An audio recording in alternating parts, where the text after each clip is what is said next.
Marcos, capítulo 4.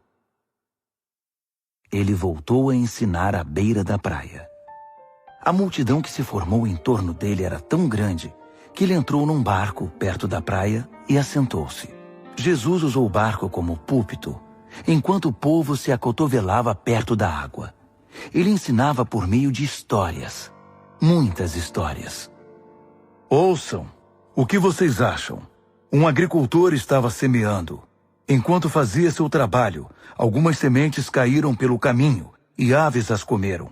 Outras caíram no meio dos pedregulhos. Brotaram rapidamente, mas não aprofundaram raízes. Com o calor do sol, secaram tão rapidamente quanto haviam brotado.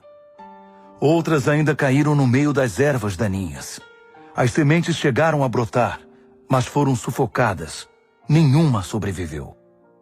Por fim, algumas, porém, caíram em boa terra e floresceram, produzindo uma colheita que superou todas as expectativas. Vocês estão entendendo? Quando eles ficaram sozinhos, os que eram mais chegados a ele, além dos 12, pediram que ele explicasse a história. Ele disse: "Vocês têm o privilégio de conhecer melhor o reino de Deus. Conhecem as suas verdades. Mas para aqueles que ainda não podem ver, tudo é dito por meio de histórias, a fim de guiá-los a discernimentos mais profundos. Essas pessoas são assim. Seus olhos estão abertos, mas não veem nada. Seus ouvidos estão abertos, mas não entendem uma palavra. Recusam-se a voltar-se para Deus para receber perdão." Ele continuou: "Entenderam o objetivo da história? Todas as minhas histórias têm o mesmo propósito. O agricultor planta a palavra. Alguns são como a semente que cai à beira do caminho. Assim que ouvem a palavra, Satanás arranca o que foi plantado neles. Outros são como a semente que cai no meio dos pedregulhos. Ouvem a palavra e a recebem com grande entusiasmo. Mas assim como a palavra não cria raízes, a emoção passa ou surge alguma dificuldade, não sobra nada. A semente lançada no meio das ervas daninhas é aquele que ouve a mensagem do reino, mas é vencido pela preocupação e pela ilusão de manter o que tem e de ganhar mais. A mensagem é sufocada e não sobra nada. A semente lançada na terra boa é a pessoa que ouve a palavra e a abraça, e a colheita supera todas as expectativas." Jesus continuou: "Alguém compra uma lâmpada para pôr debaixo do tanque ou debaixo da cama? O que se faz não é colocá-la numa prateleira? Nós não estamos guardando segredos. Nós os estamos revelando. Não estamos escondendo nada, mas tornando público. Vocês estão entendendo? Ouçam bem o que estou dizendo. Fiquem atentos quando algum espertalhão ensinar que vocês podem vencer na vida por vocês mesmos. Dar é o caminho, não ganhar. Generosidade produz generosidade. A avareza empobrece." Então Jesus disse: "O reino de Deus é como sementes lançadas num campo por um homem. Ele vai dormir e se esquece do que fez. A semente brota e cresce, mas ele nem imagina como isso ocorre. A terra dá conta de tudo, sem a ajuda dele. Primeiro o caule, depois a espiga e por fim o grão. Quando o grão está maduro, ele o colhe. É o tempo da colheita. Como podemos descrever o reino de Deus? Que ilustração podemos usar? É como a semente de mostarda. É uma das menores sementes, mas uma vez plantada, germina e cresce tanto que os pássaros fazem ninhos em seus ramos e abrigam-se à sua sombra." Com outras histórias semelhantes, ele apresentava sua mensagem ao povo, aplicando as histórias à experiência e compreensão deles. Ele sempre contava uma história. Quando estava sozinho com seus discípulos, explicava tudo, desfazendo o emaranhado. Todos os nós eram desatados. Naquele dia, ao cair da tarde, ele decidiu: "Vamos para o outro lado do mar." Eles entraram no barco em que ele estava. Outros barcos foram atrás deles. De repente, uma tempestade violenta os envolveu. As ondas invadiam a embarcação, ameaçando afundá-la, enquanto Jesus, com a cabeça sobre um travesseiro, dormia na popa do barco. Os discípulos o acordaram, implorando: Mestre, não vais fazer nada! Nós vamos morrer! Jesus acordou e ordenou ao vento que se acalmasse. Ele disse ao mar: Quieto, sossegue. O vento virou brisa e o mar ficou em plena calmaria. Jesus repreendeu os discípulos: Por que tanto medo? Vocês não têm fé? Eles estavam apavorados e confusos. Afinal, quem é este homem? Se perguntavam. Até o vento e o mar se acalmam quando ele ordena. Marcos, capítulo 5. Eles chegaram ao outro lado do mar, na terra dos Gerazenos. Assim que Jesus saiu do barco, um louco, vítima de demônios, saiu do cemitério e correu para ele. O homem vivia no meio das sepulturas. Ninguém conseguia prendê-lo. Era impossível acorrentá-lo ou amarrá-lo. Ele fora amarrado muitas vezes com cordas e correntes, mas quebrava as correntes e arrebentava as cordas. Ninguém era forte o bastante para subjugá-lo. Noite e dia, vagava entre as tumbas e pelas colinas, gritando e cortando o próprio corpo com pedras pontiagudas. Quando ele viu Jesus, correu na direção dele e curvou-se reverentemente. Depois, rugiu em protesto: O que queres comigo, Jesus, Filho do Deus Altíssimo? Em nome de Deus, não me perturbes. Jesus havia ordenado ao espírito maligno: Fora! Saia deste homem. Jesus perguntou: Diga-me seu nome. Ele respondeu: Meu nome é Multidão, pois somos muitos. Em desespero, implorou a Jesus que não o expulsasse daquela região. Uma grande manada de porcos estava pastando numa colina perto dali. Os demônios então suplicaram a Jesus: Manda-nos para os porcos, permita que vivamos neles. Jesus permitiu. Mas aos porcos aconteceu pior do que ao homem. Enlouquecidos, correram, pularam de um penhasco, caíram no mar e se afogaram. Aterrorizados, os que cuidavam dos porcos saíram em disparada e contaram o incidente na cidade e na região. Todos queriam ver de perto o que havia acontecido. Eles encontraram Jesus e viram um louco assentado, usando roupas decentes e em perfeita saúde, não mais como alguém fora do juízo. Os que haviam presenciado a cena contaram aos outros o que acontecera ao endemoniado e aos porcos.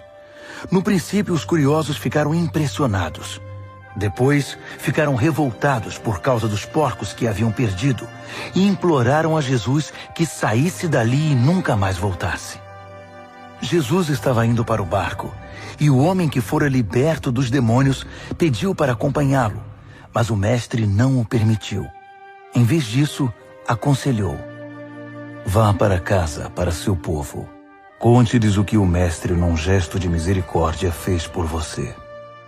O homem voltou e, na área das 10 cidades, dava testemunho do que Jesus havia feito por ele. Ele se tornou o assunto da cidade. Após a travessia, uma imensa multidão formou-se à beira-mar. Um dos líderes da sinagoga, chamado Jairo, foi falar com Jesus. Ajoelhou-se diante dele e suplicou: Minha filhinha está à beira da morte. Vem comigo e impõe as mãos sobre ela para que melhore. Jesus foi com ele, e a multidão inteira os acompanhou, apertando-o e empurrando-o. Uma mulher que estava sofrendo de hemorragia havia 12 anos ouviu falar de Jesus. Muitos médicos haviam tratado dela, mas sem sucesso.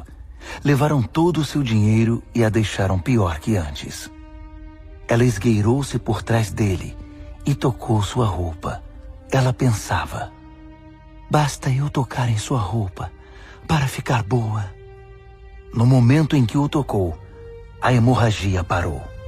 Ela pôde sentir a mudança. Sabia que estava livre daquele mal. No mesmo instante, Jesus sentiu que dele saíra poder. Voltou-se para a multidão e perguntou: Quem tocou minha roupa? Os discípulos disseram: Como assim? A multidão empurra e aperta de todo lado, e o Senhor quer saber quem o tocou? Mas ele insistiu, olhando ao redor para ver quem o tocara. A mulher, sabendo o que havia acontecido e que o havia tocado, tremendo de medo, ajoelhou-se diante dele e contou toda a história. Jesus lhe disse: Filha, você se arriscou por causa da sua fé e agora está curada. Tenha uma vida abençoada. Seja curada da sua doença. Enquanto ele ainda falava, algumas pessoas chegaram da casa do líder da sinagoga e informaram: Sua filha morreu. Por que continuar incomodando o mestre?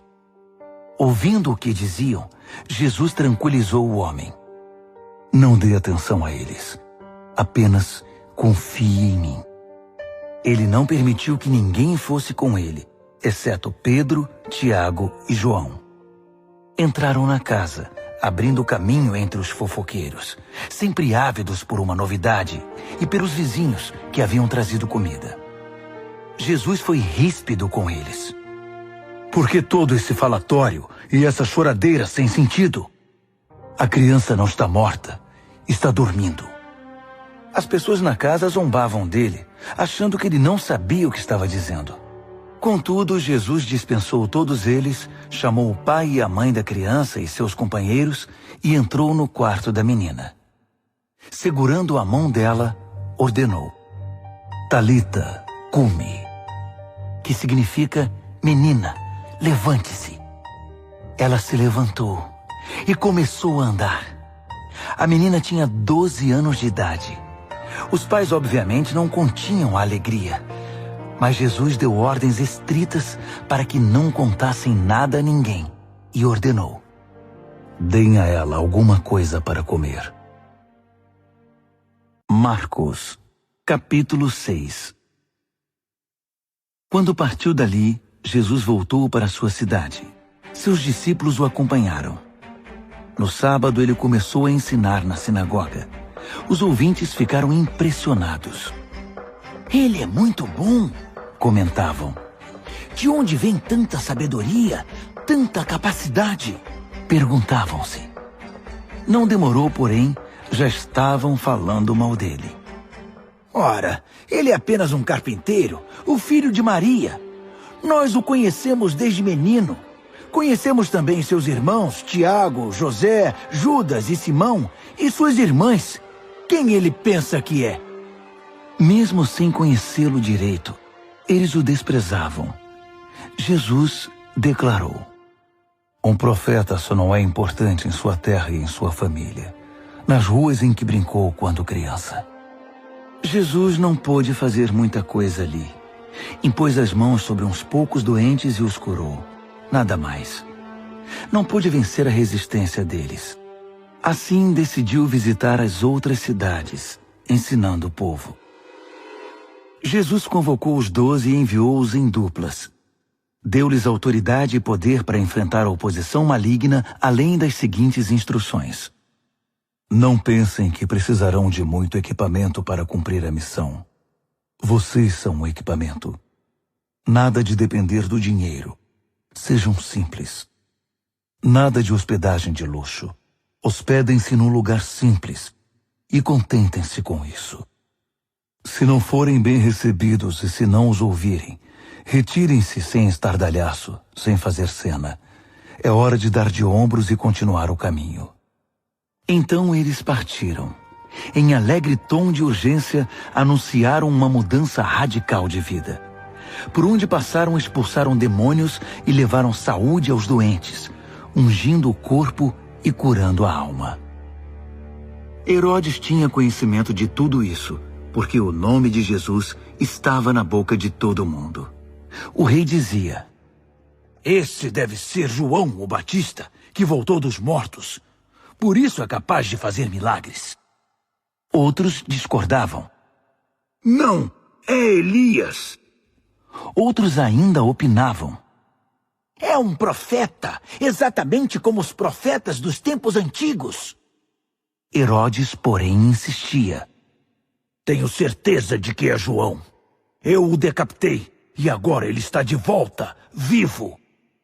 Esse Herodes foi aquele que mandara que João fosse preso e acorrentado por causa de Herodias, mulher de seu irmão Filipe. Pois João havia irritado Herodes por denunciar o adultério do rei. Fervendo de raiva, ela queria matá-lo, mas não ousou fazê-lo porque Herodes respeitava João. Convencido de que ele era um homem santo, o rei dispensava-lhe um tratamento especial. Sempre que o ouvia, sentia-se culpado. Mesmo assim, apreciava a palavra de João. Entretanto, chegou um dia especial, o aniversário de Herodes. Ele convidou toda a elite da Galileia, toda a nobreza. A filha de Herodias entrou no salão do banquete e dançou para os convidados. Ela encantou Herodes e todos os convidados. O rei disse à moça, peça-me qualquer coisa, darei o que você quiser. Entusiasmado, acrescentou, juro que divido meu reino com você se me pedir. Ela foi consultar sua mãe. O que devo pedir? Peça a cabeça de João, o Batista, foi a resposta. Empolgada, ela correu até o rei e pediu. Quero a cabeça de João, o Batista, numa bandeja, e quero agora. O pedido deixou o rei abalado, mas para não perder o prestígio diante dos convidados, concedeu o que ela desejava. Ordenou que o carrasco fosse à prisão e trouxesse a cabeça de João. Ele cortou a cabeça de João e trouxe-a numa bandeja. Entregou-a à moça, que a levou para sua mãe. Quando os discípulos de João souberam do fato, foram buscar o corpo e lhe deram um sepultamento digno. Os apóstolos voltaram de sua missão e relataram a Jesus tudo o que haviam feito e ensinado. Jesus disse, venham, vamos parar e descansar um pouco. Era tanta gente indo e vindo que eles não tinham tempo nem para comer. Eles entraram no barco e foram para um lugar mais tranquilo. Entretanto, alguém os viu partindo, e a notícia se espalhou. Muita gente saiu correndo das cidades vizinhas e chegou ao lugar de destino antes deles. Quando Jesus saiu do barco, uma multidão imensa o aguardava. Ao ver todo aquele povo, ele ficou comovido. Afinal, eram como ovelhas sem pastor. Ele imediatamente pôs-se a ensiná-los. Já no cair da tarde, os discípulos viram que Jesus estava se alongando e o interromperam. Estamos no meio do nada e está ficando tarde. Despede o povo para que eles saiam e consigam o que comer nas redondezas. Jesus respondeu, vocês vão dar comida a eles. Eles perguntaram, é sério? Mesmo que gastemos uma fortuna? Mas ele não estava brincando. Quantos pães vocês têm? Verifiquem. Não demorou para saberem. 5 pães e 2 peixes, informaram. Jesus mandou que todos se assentassem em grupos de 50 ou de 100 na grama verde. Ele tomou os 5 pães e os 2 peixes, olhou para o céu, orou, abençoou o pão, partiu-o e entregou tudo aos discípulos, que por sua vez o repartiram com o povo. Ele fez o mesmo com o peixe. Todos comeram e ficaram satisfeitos. Os discípulos recolheram 12 cestos de sobras, e os que participaram da refeição foram cerca de 5.000. Terminada a refeição, Jesus insistiu em que os discípulos entrassem no barco e fossem para Betsaida, enquanto ele despedia o povo. Em seguida, ele subiu a uma montanha para orar. Tarde da noite, o barco já estava longe, e Jesus ainda estava em terra. Ele podia ver a dificuldade de seus companheiros com os remos, pois o vento estava contra o barco. Por volta das 4 horas da madrugada, Jesus foi na direção deles, andando sobre o mar. E quando se aproximou e eles o viram, pensaram que fosse um fantasma e gritaram apavorados. Jesus tratou de tranquilizá-los. Calma, sou eu. Não tenham medo. Assim que ele entrou no barco, o vento cessou. Eles ficaram perplexos, coçando a cabeça e tentando entender tudo o que havia acontecido. Não haviam entendido o que ele fizera na hora da refeição. Estavam com o coração endurecido. Concluíram a travessia, ancoraram o barco em Genezaré e lá o deixaram. Assim que pisaram em terra, a notícia rapidamente se espalhou. O povo correu até onde eles estavam, trazendo doentes em macas. Para onde quer que ele fosse, aldeia, cidade ou rota de comércio, os doentes eram levados até um local público. Eles imploravam que Jesus lhes permitisse tocar pelo menos na orla de sua roupa. E todos que a tocavam eram curados.